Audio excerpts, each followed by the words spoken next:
I believe we've got a wing rack, guys. That's going to be exciting. The LV1 offline editor.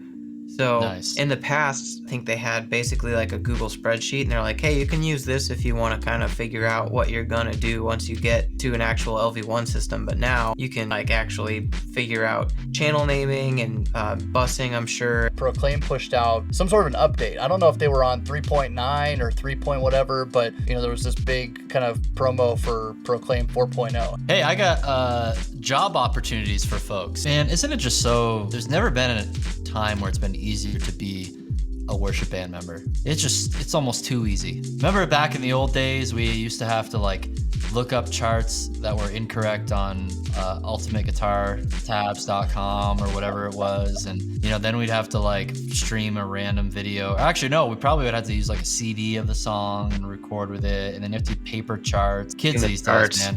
And then we had to walk uphill both ways in the snow to band rehearsal on Thursday night. It's just like with the bass 4x10 on your back. I was scrolling the X app, formerly Twitter app, the other day, and Behringer posted this sneak peek from the Behringer lab.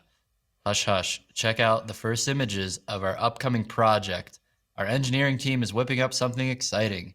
But shh, keep it hush, hush. This is still a work in progress. Any features you'd love to see in it, drop your thoughts below. So what do we have here, boys? We've got two photos. This one and this one. It's got to be a rack. Gotta be, yeah. It's deceiving how they put the one photo like 90 degrees of what it actually is going to be. Like the front panel, it's like the top of it or the front of it. Yeah. Yep. You know what I mean? Yeah, so these are like, okay, ECA mute trans /CC. I wish I could see these other ones right here. But you can see there's a USB A port on the front too. Which is interesting. Like instead of the back, so is it going to just be, connect on the front as opposed to connect in the back? Or is this like a second panel? Is it going to have multiple spots with buttons and control? And this looks like this looks like the screen over here. Yep. With a knob, like the gain knob. You can see the meter, your master meter here. I believe we've got a wing rack, guys. That's going to be exciting. Props to Behringer for releasing photos like this beforehand. I know a lot of manufacturers like to not really release any details about anything before it comes out. But then look on the back here. We've got 24 inputs. Crazy. That's cool. And then expansion slot too. That is cool. So you could put your wing, you could have your wing card or Dante card in there as well. I guess the same is true with like an X32 rack. I forgot you still have an expansion slot with that. You have your USB expansion slot on the front. I guess you can plug your USB cable into, and on the back you still have your Dante, just like a normal wing. Yep. Yeah. And I think normally like they would, having 24 inputs is going to be pretty nice. I feel like that's going to just provide a lot of flexibility for local IO as opposed to absolutely needing a stage rack. I think it'll be just a really great, like you might not even need to do a stage rack with this. If you really used it in a mobile configuration, you'd have plenty to work with, especially if you had some Dante inputs in an expansion slot. So really exciting. Love it. I've recommended a lot of people get an X32 rack and then just use the edit software on a touchscreen, and the Wing edit software looks pretty good. Yeah. Oh, and then didn't they just come out with a new app for monitors? I don't know if one of you guys has the link for that. Yeah, I have that pulled up, and it's Wing monitor mixing for musicians. So natively on the tablet too. I don't recall if this was on the tablet, and maybe if Aaron at South Fellowship was just using like the Copilot app, but was mixing his specific monitor. I think that's what we were doing. Most of the time, I was just using the phone app. I can't even remember that Wing Q, right? This is basically the new, like this you have is right like there, an update, the new version of Wing Q. Yep. And it's kind of interesting. This came out at the same time. Yep. The iPad version is definitely where you should go, because the phone app has some growing to do. It's super locked into like the basic layout. Everything is so tiny.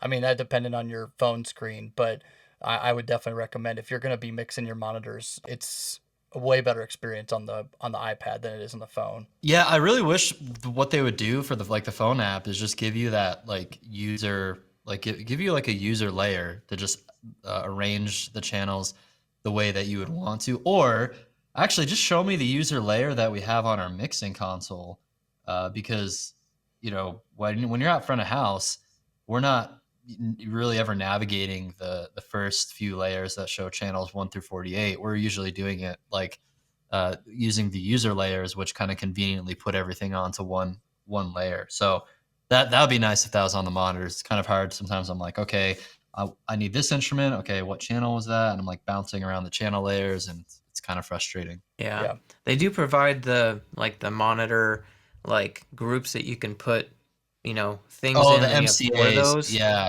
Yep. You get 4 of those, but yeah, it would be nice to like see all the channels that you need and not any of the channels that you don't. Yep.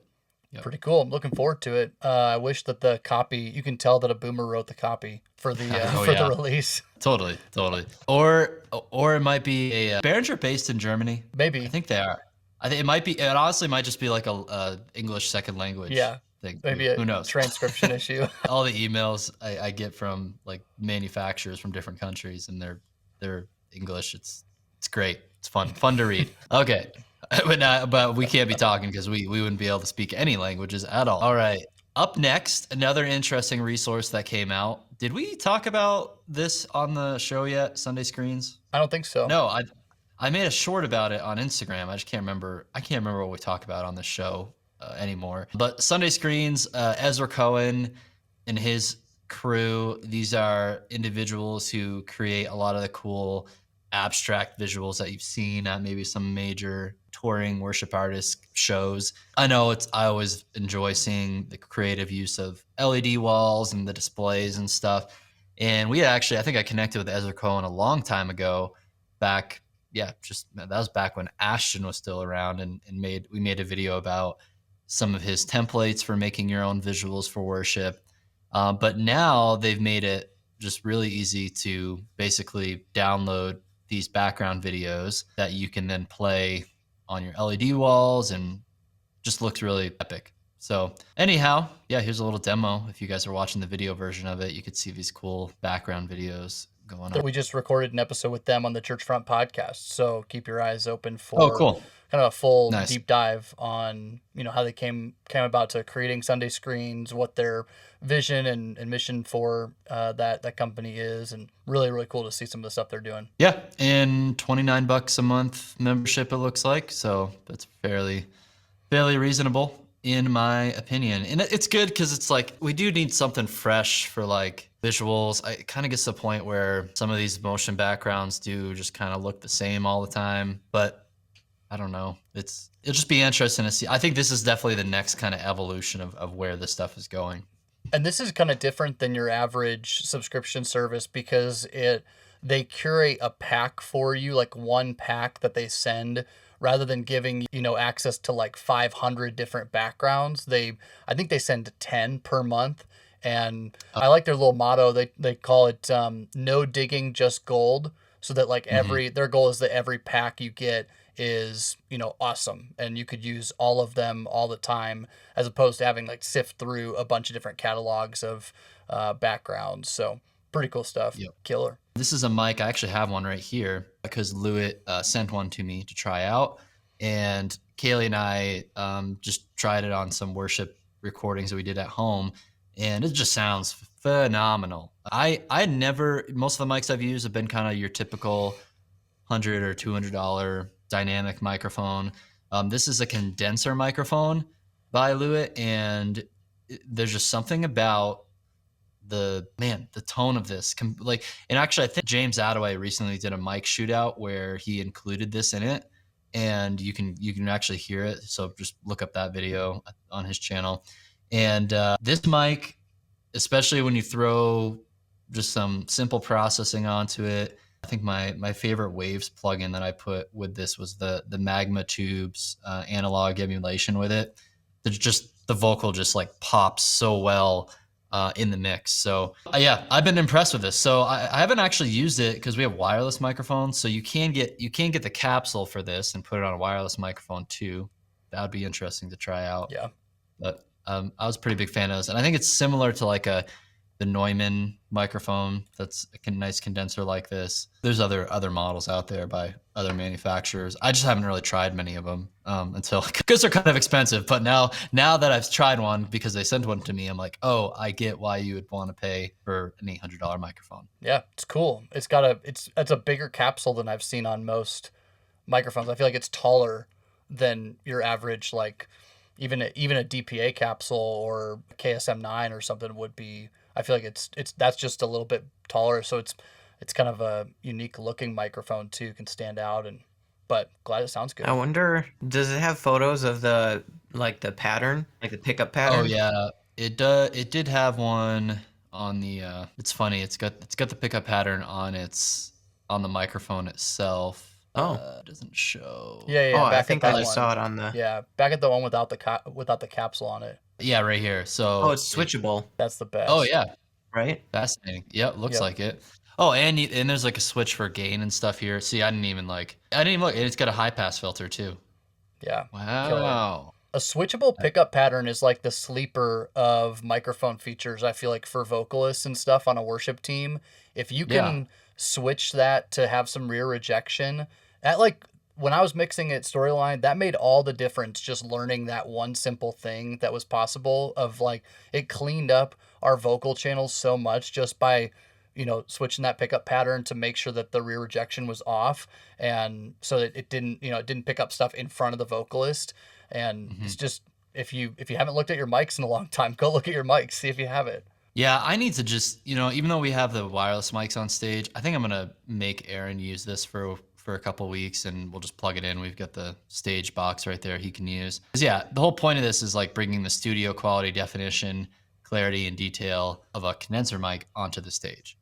So yeah, it'd be interesting to see how it works with feedback resistance. And I think with the nicer PA that we have at South, like that's when a nice premium microphone will especially make a bigger difference, and like people will start to hear that additional clarity. So I need to just try it.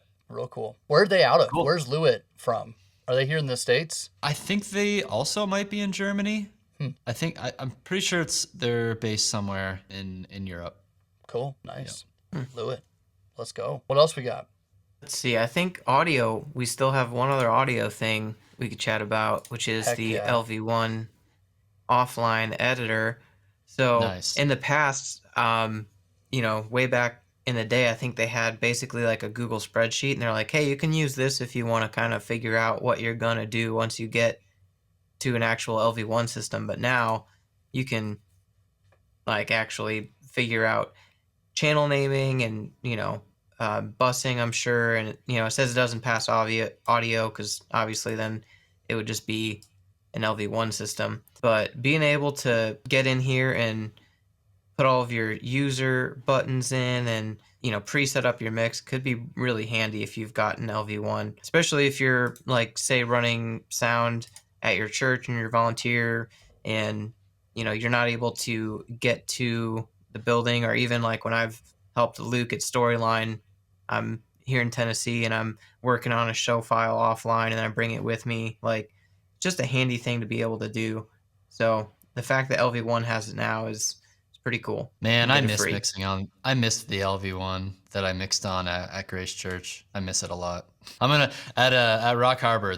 Hopefully next year we can do, and then a mixing console upgrade. And I think this is what I would want to put in there. Yep. Yeah, these offline editors, for your average front of house person at a church, you don't need them as much, but we use them all the time because we're working with students in the program who have, an SQ series or a Wing or an X32 or an LV1. And so our ability to, see their show file loaded up on our computer, like kind of get a good lay of the land. But then the other kind of sleeper feature that I think a lot of people don't utilize as much as they should is I used it when I was working at Storyline to, we had at the time it was an M32 connected to the network. So we had it on a local area network as everything else. So I could actually just get on my offline editor, rename, all my channel strips. I could, load presets, all that kind of stuff for the weekend.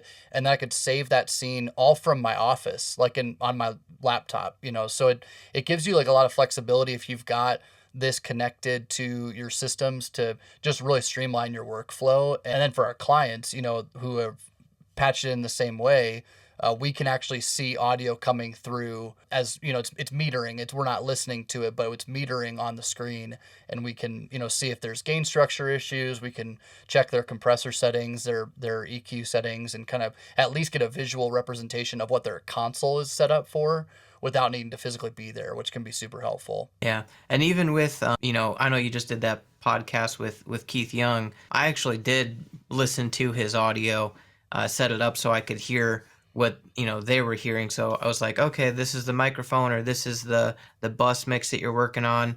I'm going to pass the audio through USB, from your computer to my computer, so I can hear what you're hearing and make some adjustments. And strangely enough, it did work. He was like, okay, this is a lot better, thank you. So it's pretty crazy what you can do through computers. And this is an offline editor, so it wouldn't, I'm not sure if you can use this to control the LV1 software, like an online editor, I guess you'd call it, but all the rest of them for the normal consoles we use. Yeah. I just noticed too on this photo, they're using like an old school MacBook. So yeah. It's the mock-up. Marketing needs to find newer Macs for its mock-up images. It's hilarious. Yeah. Come on, Waves Marketing. Yeah. Hey, I got job opportunities for folks. So a couple things going on right now. We'll put the links down in the description. Let me just pull up our website here. So Rock Harbor Church in Florida. You guys may have seen videos on this channel as we're kind of renovating the worship tech at this church. So this is my church in Florida that I go to, and it's a great church. I'm going to be down there for the winter, but we're looking for a worship pastor for this church. So I'll put the link to the job description down below. But if you are considering a new worship position somewhere, consider Rock Harbor. At least fill out the application, submit your info and all that stuff. Right now, it's like it's cool church because it's really growing a lot, and this is really a position for someone who wants to be a builder and build out this worship ministry.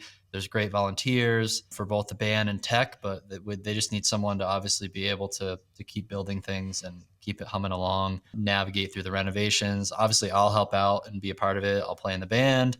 I'll be your front of house mix guy. It could be a fun time. So check that out. Another job opportunity, and we don't really usually talk about job boards here, but because these are my friends and I want them to find good people from the Churchfront community for their church positions, I'm going to talk about it. So Coastline Community Church, they are also near me in the Melbourne, Florida area. And we actually just released a tech tour video at Coastline Church. So if you go to our latest tech tour video, we just released it, today when we're filming this. I'm not sure when Luke is publishing this podcast, but they're looking for a tech director. So you'll reach out. There'll be information there. We can link it below this video as well to reach out to Brad, the worship director at that church. But they have a really cool setup. It's a much larger church. It has probably a 1,000-seat auditorium, something like that. It's all newer stuff. They just built it a couple of years ago. It'd be fun. Both of these positions, if I didn't love what I do with Churchfront so much, I would want to apply for either one of these positions. So it's exciting stuff. Wouldn't you be applying for the Sweetwater audio position? That's another one. Audio gear. Yeah, speaking of Sweetwater is also hiring someone. Where was that? It's in the Slack group. You could pull it up on this. Somewhere there. Well, we don't have to pull it up, but just go to Sweetwater. Yeah. Go to their YouTube channel. They're basically hiring like a content creator position. So someone to make stuff about, specifically about audio, right? Mm-hmm. About mixing and stuff like that. So. Yep. Maybe I should apply for the job. Who knows? And then you have to live in Fort Wayne, Indiana, too. Yeah. So in Fort Wayne, you can afford, homes are probably still relatively affordable there, but you're in Fort Wayne, Indiana. Yep. It's the most exciting thing there is Sweetwater. Yeah, exactly. Yeah. Whereas like with these positions, this is like living on the ocean in Florida. It does. I will say I've been getting like pings on my phone the past couple of weeks about how hot it's been in Florida recently with like heat advisories and stuff like that. So summertime, especially July, August, it's like crazy hot. May and September are like hot but bearable, and June as well. And then the rest of the year though, it is paradise. So eventually I'm trying to everybody listening, I'm also trying to convince Adam and Luke to move to Florida eventually as well. Someday. Yeah. Someday. No, Tennessee and Colorado are great too. So it's hard. Just a lot of You gotta great have places full in this coverage. country. Yep. That's right. Yeah, that too. It is actually convenient that you guys are located where you are for getting to all the churches that we help out.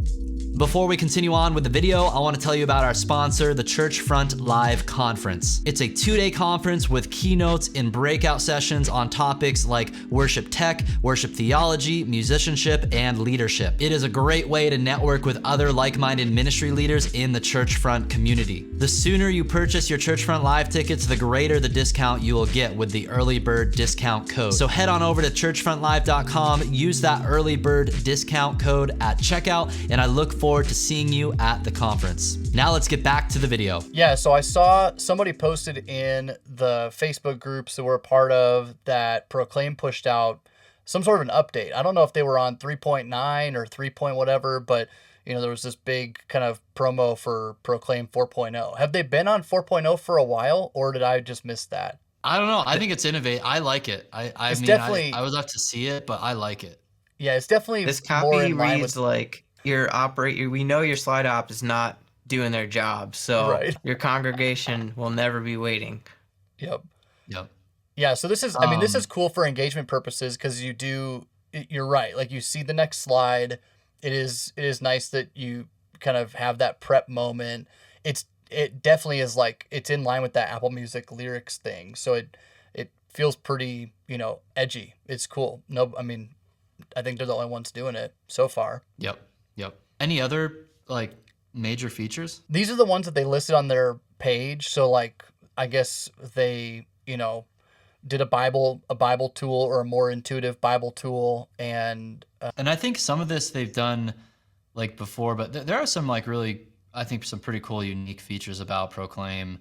Every time I look at it, I'm like, man, I kind of feel like I want to use this instead of ProPresenter. Of course, I love ProPresenter too, but the sermon recording feature, you can record, edit, and publish without ever leaving Proclaim. So they basically made it a audio video recording software too. So is it does it function like an eCam? Is that kind of the idea there? Yeah, but even more because you can't really edit something within eCam, right? Unless right.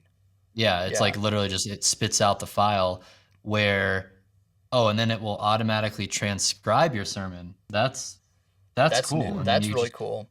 And I think what I like about Proclaim in Faith Life is they are so much. I think they're the most innovative with these apps and the software to make it as simple as possible for especially smaller churches that have really one solo pastor and they have just volunteers and you don't really have any staff dedicated to any of these roles, right? So I think they're really good at doing that. And I remember talking to Bob, the founder of Faith Life, about that, and that's kind of how what his art is for the company and what they've been doing for 30 years because they're the ones behind Logos Bible software.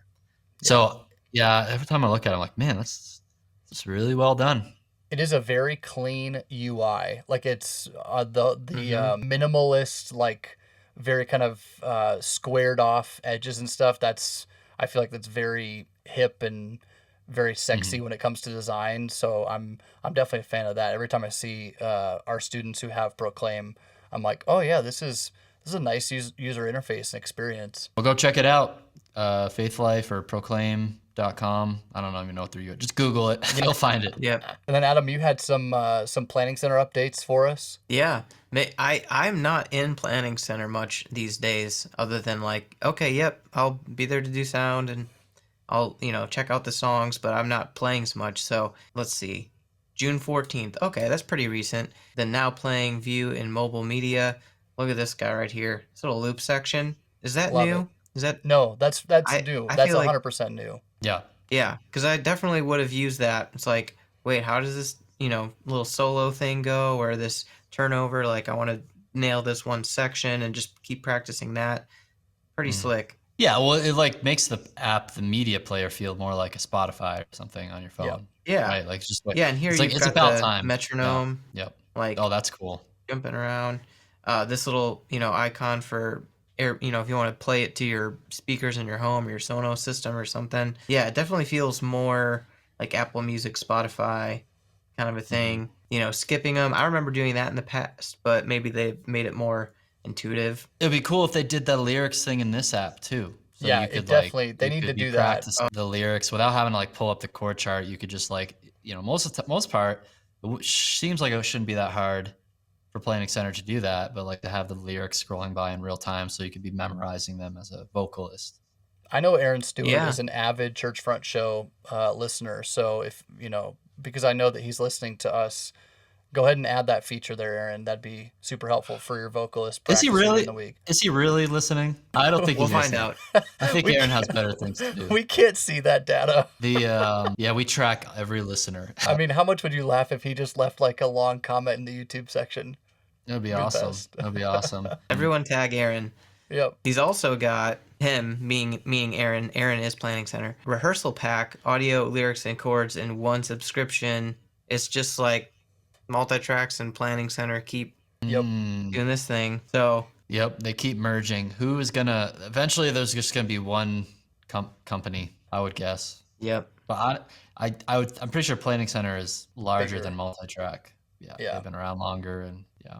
This is sweet But, though, because yeah. this saves a ton. I mean, it already was pretty seamless to get your stuff in here for your volunteers, but now if you do this thing, it syncs thing from the one song into one place for your musicians to practice. It's pretty quick. I was really impressed with this, the fact they could tie it all together in that seamless of an experience. Man, isn't it just so? There's never been a time where it's been easier to be a worship band member. It's almost too easy. Remember back in the old days, we used to have to like look up charts that were incorrect on ultimateguitartabs.com or whatever it was, and you know, then we'd have to like, you know, stream a random video. Or actually, no, we probably would have to use like a CD of the song and record with it, and then you have to do paper charts, and it is kids the these charts. days, man. And then we had to walk uphill both ways in the snow to band rehearsal on Thursday night. It's just like, With the bass 4x10 on your back. yep, plugging into our analog sound system, using our wedge monitors. It's too easy these days. Kids these days. Too easy. Yep. But like this past Sunday, I played lead electric guitar for the first time. I can't even remember last time I had to do that. Usually I'm leading worship or I'm doing sound. That's it, right? And I get to show up and I practice for like 30 minutes a day before using my HX Stomp and Planning Center. I was just playing the songs through. And I didn't even use any charts because for the most part, like when I'm playing lead stuff, I just use my scales and go by ear. I try to listen to the lead line. And then during the service, if I have like, oh, what's that chord progression? I just look up on the screen from Pro Presenter, having the chords on it. It's just like, it's just too easy, guys. Way too easy. No excuses. Well, does that wrap up today's show? I think so. People should check out Churchfront Live coming up. Yeah. A couple more months. Check out Churchfront Live is going on. I'm doing a church sound fast track workshop soon too. That may or may not be live before this, who knows, but I'm excited about doing that. Always check out Worship Ministry School if you want Adam or Luke to come out to your church eventually. So we're doing a lot of remote coaching. We've always done that. We're doing more on-site stuff. It's been a lot of fun, and we kind of keep innovating those processes as well. So we'd love to partner with your church in that way. So go to worshipministryschool.com/apply, fill out the form. Let's talk soon. Thanks for watching. Leave a like, leave a subscribe, share it with all your friends. Bye.